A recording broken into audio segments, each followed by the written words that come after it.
मुर्दाबाद, अमित शाह मुर्दाबाद, अमित शाह मुर्दाबाद, अमित शाह मुर्दाबाद, अमित शाह मुर्दाबाद, अमित शाह मुर्दाबाद, अमित शाह मुर्दाबाद, अमित शाह मुर्दाबाद, इस्तीफा दो अमित शाह।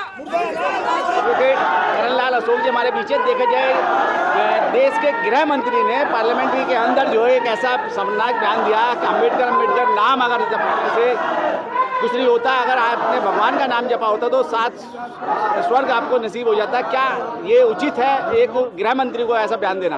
देखिए, अभी एक सज्जन मुझे एडवोकेट थे, मैंने पूछा उनसे कि भैया इस तरह से गृह मंत्री का बयान है, तो हमारे नवी को एडवोकेट थे, उनका यह कहना था कि उसे पूरे संदर्भ में लीजिए।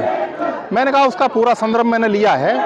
ये देश के लिए शर्मनाक बात है कि देश के गृह मंत्री के खिलाफ इस तरह का प्रदर्शन हो रहा है ये, और जिस तरह से, जिस रिद्म में, जिस व्यंग से उन्होंने डॉक्टर अम्बेडकर का नाम 6 बार लिया है, जिस तरह से उन्होंने लिया है, और उन्होंने कहा है कि यदि इतनी बार हम जो है भगवान का नाम ले लेते हैं तो स्वर्ग बोल जाए। सबसे पहले तो देश के गृह मंत्री से ये कहना चाहूँगा कि क्या उनका काम, देश के गृह मंत्री का काम क्या संसद में प्रवचन देना है?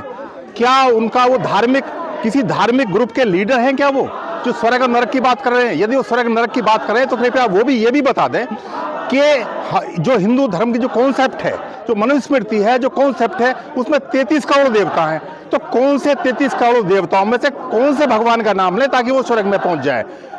सबसे पहली चीज तो ये है। देखिए, ये जो 1948 का universal declaration of human rights है, सबसे पहले उसमें मानवाधिकार भी 8 दिसंबर को जो है विश्व का मानवाधिकार दिवस मनाया गया है। और उसके बाद में ह्यूमन जो हमारा जो कॉन्स्टिट्यूशन है, जिसमें 1948 में डॉक्टर अम्बेडकर ने विश्व के जो अधिकार थे, जो मानव अधिकार थे, उसको डायरेक्ट इसमें आपके फंडामेंटल राइट्स में उसको शामिल किया गया है।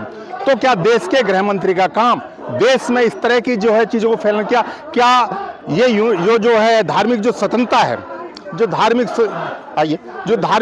धार्मिक स्वतंत्रता है, वो जो है ना केवल भारत में, जो धार्मिक स्वतंत्रता है, जो राइट ऑफ जो रिलीजियस फ्रीडम है, वो ना केवल भारत में बल्कि पूरे दुनिया में, पूरे विश्व में ये जो है रिलीजियस फ्रीडम पूरे दुनिया में पूरी दुनिया में है। जो UDHR है, universal declaration of human rights है, जिसे डॉक्टर अम्बेडकर ने फंडामेंटल राइट्स में शामिल किया है। क्या देश के गृह मंत्री का काम संसद में खड़े होकर जो रिलीजियस ये बयान दे रहे हैं कि क्या उनका काम जो है ये रह गया है? तो इससे अच्छा है देश के गृह मंत्री को त्याग पत्र देकर, धार्मिक परिवर्तन करके उन्हें जो है ये जो है एक तरह से जो हिंदू जो माइथोलॉजी है, देश के गृह मंत्री से त्याग पत्र देकर उन्हें वो उस काम को ये करना चाहिए। जो उनका काम तो देश में लॉ एंड ऑर्डर करना है, जो रिलीजियस जो भावनाएं हैं, एकता और अखंडता की भावनाओं को प्रकट करना है। बल्कि वो व्यक्ति जो देश का गृह मंत्री, जिसका मुख्य काम मणिपुर जैसे घटनाओं को रोकना था, वो काम जो है संसद में खड़े होकर हो रहा है। इसलिए शर्मनाक बयान उनके खिलाफ ये दिया जा रहा है। उन्हें जरा सी भी शर्म है देश के गृह मंत्री को, तो जो है उन्हें इससे गृह मंत्री के पद से उन्हें उसे वो कहना चाहिए। दूसरी बात मैं ये कहना चाहता हूँ कि देखिए, 2 विचारधारा हैं भारत में। एक तो वो विचारधारा जो जिसका प्रतिनिधित्व RSS या जो है ये भाजपा वो लोग कर रही है। दूसरी विचारधारा जो है डॉक्टर अम्बेडकर की विचारधारा है, कॉन्स्टिट्यूशन की विचारधारा है। तो क्या देश कॉन्स्टिट्यूशन से और ये जो है कॉन्स्टिट्यूशन से और डॉक्टर अम्बेडकर की विचारधारा से चलेगा या RSS या मनुस्मृति से चलेगा? यदि आप बंच ऑफ थॉट को देखें, यदि आप सावरकर की विचारधारा को देखें, गोलवर्ग की विचारधारा को देखें, तो आपको ये पता चल जाएगा दोनों विचारधारा के। देखिए, आर्टिकल 13 है, चूंकि मैं एडवोकेट भी हूँ, इसलिए आर्टिकल 13 जो है वो स्पष्ट रूप से कहता है कि जो मनुस्मृति है या अन्य जो इससे कॉन्स्टिट्यूशन लागू होने से पहले भी जो है, if they are inconsistent with the जो है भी ये प्रिविलेज कॉन्स्टिट्यूशन के अगेंस्ट में यदि हो, तो that has already been declared null and void. तो मनुस्मृति की विचारधारा जिसे संसद में खड़े हो गए लोग कहते हैं और रिलीजियस की जो भावनाएं हैं, देश में जो उदारता पैदा करने की भावनाएं हैं, तो उसके अनुसार जो है देश चलेगा। इसके ये देश को तय करना है। यदि ये चाहते हो तो डिक्लेयर संसद में ये कहते हैं कि ये सारे लोग जो है वो आर्टिकल जो 1 है, तो भारत दैट इज इंडिया इसमें कहा गया है, तो फिर सारे देश के लोग जो है हिंदुस्तान की साफ बात क्यों करते हैं? ये हिंदुस्तान की शब्द क्यों करते हैं, जबकि कॉन्स्टिट्यूशन में कहीं भी हिंदुस्तान की बात नहीं कही गई है। इसलिए दिक्कत तो ये है कि बहुजन जिनका प्रतिनिधित्व डॉक्टर अम्बेडकर ने किया, उस समय भी RSS ने या बाकी सारे ने डॉक्टर अम्बेडकर के पुतले जलाए थे। आपको पता होगा उन्होंने तिरंगा झंडा या जो हमारा राष्ट्रीय गीत है उसको जो है फहराने का काम उन्होंने नहीं किया। आज तक भी अभी भी बात में जब उनको दिखाई दिया है कि इस तरह की चीज़ें हैं, ये स्पष्ट रूप से संसद में खड़े होकर कहें ना, जो भी संवैधानिक पदों पर बैठे हुए लोग हैं वो यदि वो चाहते कि ये राष्ट्र की विचारधारा यहाँ पाए तो संसद में खड़े होकर कहे कि यहाँ पे जो है कॉन्स्टिट्यूशन नहीं, हिंदू ये मनुस्मृति से देश चलेगा और ये जो है ये जो होगा ये इससे चलेगा जिस विचारधारा की बात करें। वो स्पष्ट रूप से कह रहे, क्यों नहीं कह देते?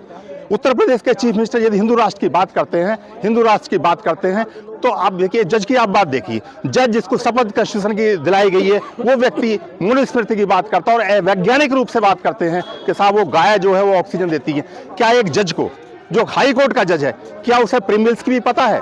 यदि उसने प्रीमियर्स को भी पढ़ा है, भारत के संविधान की प्रीमियर्स को पढ़ा, तो मुझे लगता है कोई भी जज जो जूनियर डिवीजन जज भी है वो इस तरह की बात नहीं करेगा। तो इसलिए विचारधारा जो चल रही है, इस विचारधारा के खिलाफ सारे लोगों की भारत की एकता और अखंडता, भारत के निर्माण और पुनर्निर्माण में जो डॉक्टर अम्बेडकर का योगदान है उसको जो है सारे लोगों को इकट्ठा होकर इसे चर्चा करेगा, तब देश का निर्माण और पुनर्निर्माण हो सकेगा। देश का पुनर्निर्माण अंधविश्वास से सुपरिचित से नहीं होगा। जहाँ तक भगवान की बात है, कौन से भगवान ने जो है यहाँ की महिलाओं को अधिकार दिया? मुझे बताइए, किस महिलाओं ने अधिकार दिए? जो लोग जो है जिन जो अपर कास्ट की जो महिलाएं थी उन्हें अधिकार पढ़ाई लिखाई का नहीं था।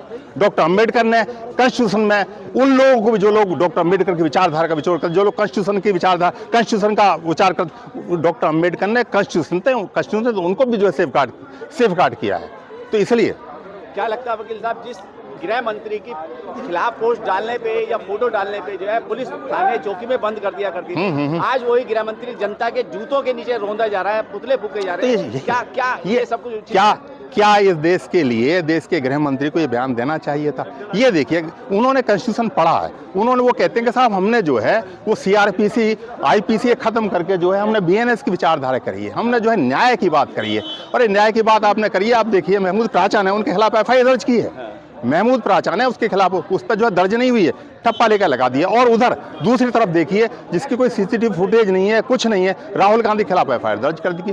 देखिए कंट्राडिक्शन ऑफ द लॉ है कि जो कानून को जो रखवाले हैं, कानून को जो बनाने वाले लोग हैं, उसके जो रखवाले हैं, जो कॉन्स्टिट्यूशन के जो है एक तरह से जो गार्जियन हैं, यदि उसका विरोध वो जो है उसी का जो है अगेंस्ट में जाके काम करते हैं तो ये देश के लिए खतरनाक है। जो डॉक्टर अम्बेडकर ने 25 नवंबर 1949 को भी कहा था कि यदि इस विचारधारा को आगे करता है और हिंदू माइथोलॉजी को करता है तो देश के लिए बेहद खतरनाक होगा।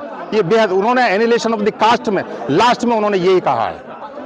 क्या लगता है अब इस मामले में क्या देश के गृह मंत्री को जो है देश की जनता से माफी मांगनी चाहिए? नहीं, सार्वजनिक ना केवल माफी मांगनी चाहिए, इमीडिएट जो है he should resign from the post of the home minister of the, जो कॉन्स्टिट्यूशन का गार्जियन है। यदि देश की संसद में होकर इस तरह के बयान, यदि देश में संसद में दिया गया बयान जो है वो एफआईआर दर्ज करने के लिए काफी नहीं होता, लेकिन देश की संसद में यदि देश का गृह मंत्री इस तरह के बयान देता है तो शर्मनाक है। He should leave immediately from the post of the home minister of the India.